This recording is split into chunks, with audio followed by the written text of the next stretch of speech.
আজিৰ এই ভিডিঅ'টোত আপোনালোকে চাবলৈ পাব মথুৰাত থকা শ্ৰীকৃষ্ণৰ জন্মস্থান প্ৰেম মন্দিৰ লগতে আৰু গোকুলৰ পৰিৱেশটো আপোনালোকে চাবলৈ পাব। যিহেতু ইয়াতে শ্ৰীকৃষ্ণই দৈৱকীৰ গৰ্ভত 5250 বছৰ আগত জন্ম হৈছিল আৰু এই হৈছে শ্ৰীকৃষ্ণৰ জন্মস্থান মথুৰা।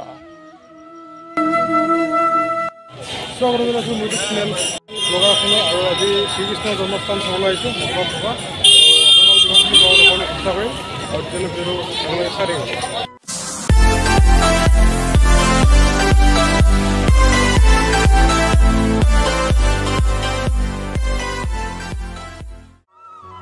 আৰু এতিয়া আমি লগৰকেইটাৰ লগত গৈ আছোঁ আৰু মন্দিৰৰ ওচৰলৈ। আৰু ইয়াতে সেই শ্ৰীকৃষ্ণৰ জন্ম হোৱা কাৰাগাৰটো আৰু কংসৰ ঘৰটো আছে।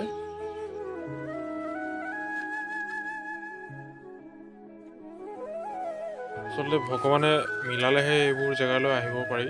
আৰু এইফালে পূৰা পেৰাৰ দোকান চবফালে, মথুৰা একদম ফেমাছ পেৰা। আৰু এইখন হৈছে অৰ্জুনৰ ৰথখন আৰু তাত শ্ৰীকৃষ্ণ নিজে সাৰথি আছিলে, আপোনালোকে জানে।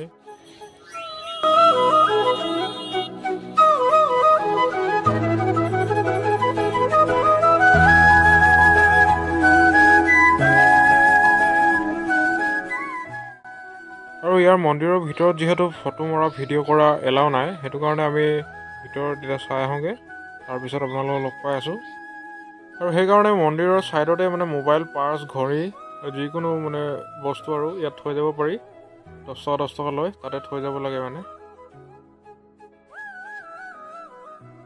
আৰু তাৰপিছত আমি যমুনা নদী পাৰ হৈ গোকুললৈ বুলি যাত্ৰা কৰিব লৈছোঁ।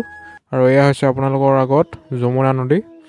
এই নদীখন পাৰ হৈয়ে শ্ৰীকৃষ্ণক বাসুদেৱে নন্দৰ ঘৰত থৈ আহিছিলেগৈ। তেতিয়াহ'লে আমি নন্দৰ ঘৰটো চাই আহোঁগৈ ব'লকচোন। আৰু যিহেতু শ্ৰীকৃষ্ণই গোকুলতে ডাঙৰ দীঘল হৈছিল আৰু সেই গোকুলৰ কোনকেইটা গলিত শ্ৰীকৃষ্ণই খেলা ধূলা কৰিছিল, কোনটো গলিত শ্ৰীকৃষ্ণই মাখন চুৰ কৰিব গৈছিল, সেই সকলোখিনি দেখাবলৈ চেষ্টা কৰিম। তেতিয়াহ'লে ভিডিঅ'টো শেষলৈকে চাই থাকিব। तुझे मानने वाला तो गोकुल में झूला झूल रहा है। मैया सुधा से कहा था कि अपने लल्ला के दर्शन मुझे करा दो। मैया सुधा ने कहा कि मेरा लल्ला छोटा है, मेरा लल्ला बरसाने की राधा रानी थी, उनकी सखी थी चंद्रावती। वो अक्सर खेत में दूध दही बेचने आया करती थी। तो श्री जी भगवान क्या करते बरसाने की दौरान और तेरे पीछे छोड़ो मैंने देखो नमूल बाकी वजराती। माखन सर गली में आपका स्वागत है। আৰু এইকেইটা গলিতে শ্ৰীকৃষ্ণই মাখন চুৰ কৰিছিল।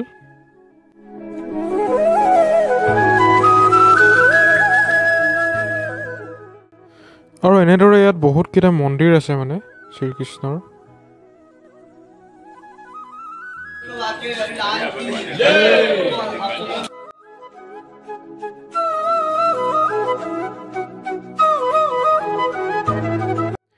আৰু তাৰ নন্দৰ ঘৰখন ইমানকৈ দেখুওৱা নহ'ল, তাতো ভিডিঅ' কৰা এলাও নাই। আৰু তাৰপিছত আমি আকৌ যমুনা নদী পাৰ হৈ আকৌ আমি প্ৰেম মন্দিৰ চাবলৈ বুলি আহিলোঁ।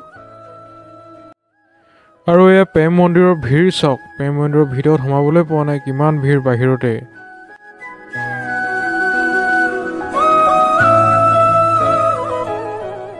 আৰু এতিয়া ভিৰৰ মাজত প্ৰেম মন্দিৰৰ ভিতৰলৈ আমি গৈ আছোঁ। আৰু আপোনালোকে দেখিবলৈ পাইছে বহুত ভিৰ হৈছে, কিন্তু দেই ইমান ঠেলা আছে, কিন্তু ইয়াত সদায় হয় নহয় এনেকৈ। আৰু ইয়াৰ পৰিৱেশটো বৰ ধুনীয়াকৈ সজাই থৈছে দেই। আৰু গেটখন কিন্তু মজা লাগিছে কিন্তু।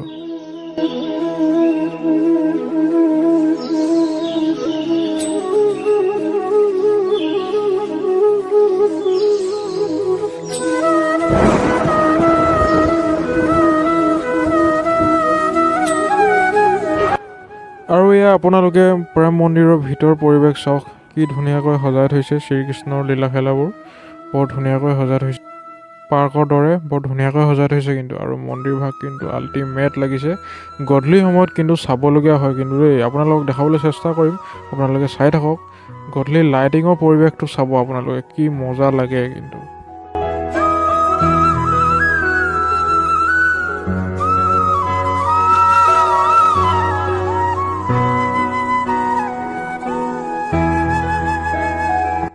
আৰু ইয়াত কিন্তু অসমৰ মানুহ খুব কম আহিছে। ইয়াত বেছিভাগ পঞ্জাৱ, বিহাৰ, হাৰিয়ানা আৰু ৱেষ্ট বেংগলৰ মানুহ আছে অলপ।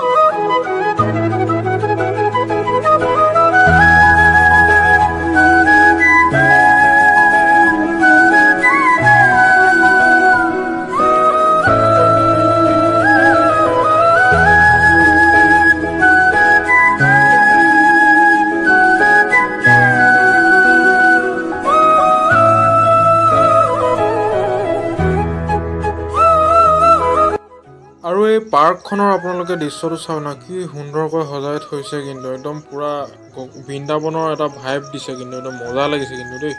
শ্ৰীকৃষ্ণৰ একদম মানে পুৰা গোটেই কাহিনীটো বৰ্ণনা কৰি দিছে, কিন্তু প্ৰেম মন্দিৰত গোটেই শ্ৰীকৃষ্ণৰ যিমান লীলা আছে সকলোখিনি দেখুৱাইছে, কিন্তু মজা লাগিছে কিন্তু।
আৰু এতিয়া গধূলি হৈ অহাৰ লগে লগে প্ৰেম মন্দিৰৰ পৰিৱেশটো চাওক, কি সুন্দৰ লাগিছে। একদম পুৰা বেলেগ বেলেগ কালাৰৰ হৈ থাকে মন্দিৰটো মাজে মাজে, বৰ মজা লাগে কিন্তু সেই দৃশ্যটো চাবলৈ।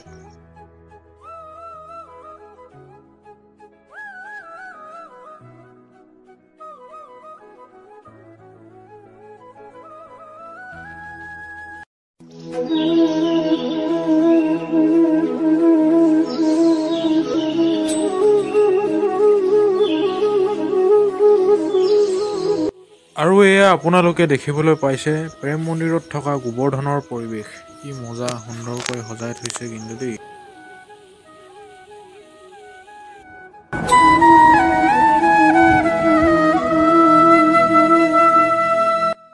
আৰু এয়া আপোনালোকে দেখিবলৈ পাইছে শ্ৰীকৃষ্ণই গোপীসকলৰ লগত কি কৰিছিল, সকলোখিনি দেখাইছে ইয়াত।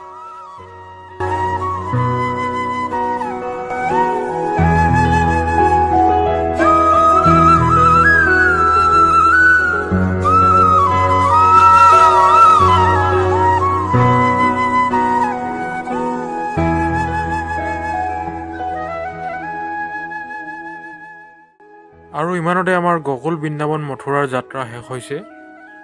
আৰু আজিৰ ভিডিঅ'টো ইমানখিনিয়ে আছিলে, যিমানখিনি পাৰিলোঁ দেখাবলৈ চেষ্টা কৰিলোঁ। যদি ভিডিঅ'টো ভাল পালে লাইক কমেণ্ট শ্বেয়াৰ আৰু ছাবস্ক্ৰাইব কৰি দিব, আৰু শ্বেয়াৰ কৰি দিব যদি নতুনকৈ ভিডিঅ'টো চাই আছে।